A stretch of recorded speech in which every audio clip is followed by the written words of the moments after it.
ଲିଖନୀରେ କାହାଣୀ ଆଜିର ଗଳ୍ପ ବାଘ ଓ ବିଲୁଆ। ବାଘଟିଏ ଖୁବ୍ ବୁଢା ହୋଇଯାଇଥାଏ। ଚଲାବୁଲା କରିବାକୁ ତ ଅକ୍ଷମ, ଆଉ ଶିକାର କରିବ କଣ? ସବୁବେଳେ ତାର ଗୁମ୍ଫା ଦୁଆର ମୁହଁରେ ମୁହଁକୁ ଶୁଖାଇ ବସିଥାଏ। ଛୋଟ ନିରୀହ ଜୀବମାନେ ସେଇ ବାଟ ଦେଇ ଗଲାବେଳେ ତାଙ୍କୁ ଗେହ୍ଲେଇ ପାଖକୁ ଡାକେ। ଯେଉଁ ଜୀବଟି ତା ପାଲରେ ପଡି ପାଖକୁ ଯାଏ ସେ ତାକୁ ମାରି ଖାଏ। ଦିନେ ସେଇ ବାଟ ଦେଇ ବିଲୁଆଟିଏ ଯାଉଥିଲା। ବୁଢା ବାଘ ତାକୁ କୋଳେଇ କରି ଡାକି କହିଲା, ଭଣଜା, ଏ ସକାଳୁ ସକାଳୁ କୁଆଡେ ଯାଉଛୁ ମ? ଏକୁଟିଆଟା ବସି ଚିଡ଼ି ମାଡ଼ିଲାଣି। ଟିକେ ଗପସପ ହେବା ପାଇଁ କେହି ଗୋଟିଏ ହେଲେ ଦେଖା ଯାଉନାହାନ୍ତି। ମୋ ପାଖକୁ ଟିକେ ଆ, ସାଙ୍ଗ ହୋଇ ବସି ଦୁଃଖ ସୁଖ ହେଲେ ମନଟା ହାଲୁକା ହୋଇଯିବ। ବିଲୁଆ ଟିକିଏ ବାଘ ଆଡକୁ ଚାହିଁ କହିଲା, ମାମୁଁ, ତୁମ ରୂପକୁ ଦେଖି ତ ମତେ ଡର ମାଡୁଛି। ଆଉ ପାଖକୁ ଯିବି କଣ? ତୁମ ପାଖକୁ ଗଲେ ତୁମେ କଣ ମତେ ନ ଖାଇ ଛାଡିଦେବ?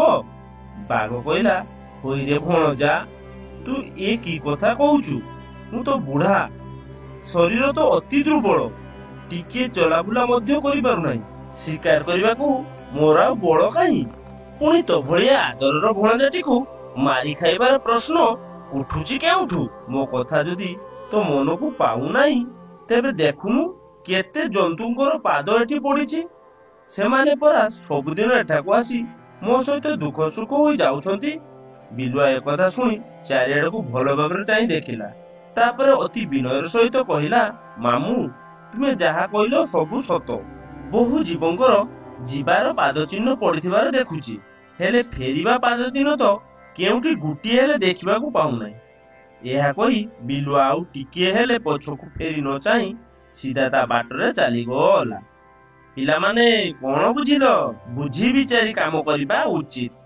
ବୁଝି ବିଚାରି କାମ କଲେ ବିପଦ ନ ପଡଇ ଭଲେ।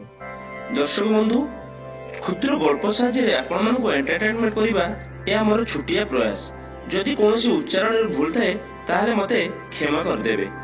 ଲେଖନୀରେ କାହାଣୀ ଗଳ୍ପଟି ଆପଣମାନଙ୍କୁ ଭଲ ଲାଗିଥିଲେ ଭିଡ଼ିଓଟିକୁ ଲାଇକ୍ କରିଦିଅନ୍ତୁ, ସେୟାର କରିଦିଅନ୍ତୁ ଏବଂ ଗଳ୍ପଟି ଭଲ ଲାଗିଥିଲେ କିମ୍ବା ଖରାପ ଲାଗିଥିଲେ ଆପଣମାନେ କମେଣ୍ଟ ଦ୍ୱାରା ଆମକୁ ଜଣାନ୍ତୁ।